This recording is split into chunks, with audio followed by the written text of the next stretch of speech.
Sēdes laikā man Aglonas novada domes priekšsēdētājs Igors Reščenko aizrādīja par to, ka tika ievietot informācija par jaunu Aglonas arotskolu, kuru it kā domā, ko viņš pats arī teica domes sēdēs, atklātajā domes sēdē, ka ir atradušies sponsori, kas it kā vēlas šīs iestādes pārveidot par cietumiem. Un šis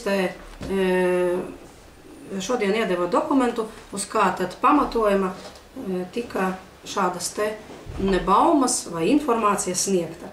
Jo esot nodomu protokols, kuru izstrādāts, kuru ir projekts par sadarbību projekta koncepcijas sagatavošanai, kurā ir vairākas novada domes iesaistītas, biedrība Psihiskās veselības un atkarību profilakses institūts, Viduslatgales profesionālā vidusskola, Latgales plānošanas reģiona attīstības padome, Daugavpils pilsētas dome, Daugavpils novada dome, Dagdas novada dome, Preiļu novada dome un Aglonas novada dome. Šeit šī ir koncepcija un arī ir iedots izskatīšanai šāds projekts.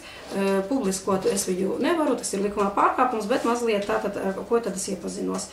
Projekta nosaukums no vardarbības cietušo personu, vardarbību veikušo personu un personu ar garīgās attīstības traucējumiem, psihosociāla ekonomiskā rehabilitācijas ar arodu izglītības iegūšanu un ar galvenmērķi šo personu pilnīgai integrācijai sabiedrībā un darba tirgū. Un, ja izskata šo projektu, tad tik tiešām ir vienā sadaļā minētas šīs vietas. Un viena no vietām, tātad ir minēta Dagda,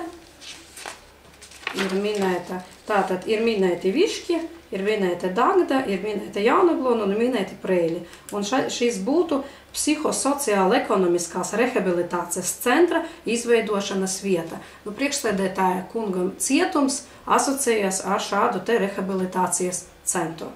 Un tātad Eiropas Savienība, Latvijas Republika, Latgales plānošanas reģions un Viduslatgales profesionālās vidusskolas bāze ar 4 atrašanās vietām. Izglītības programmu īstenošanas vieta Višķi, izglītības programmu īstenošanas vieta Dagda, izglītības programmu īstenošanas vieta Jaunaglona un izglītības programmu īstenošanas vieta Preiļi. Tas ir projekts. Tālūk.